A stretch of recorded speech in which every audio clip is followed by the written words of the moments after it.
No, at least 235 people are dead and more than 4,300 are injured after a pair of devastating earthquakes hit Venezuela.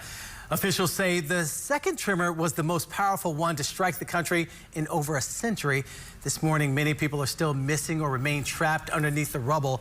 The U.S. is now joining search and rescue efforts and providing $150 million in aid.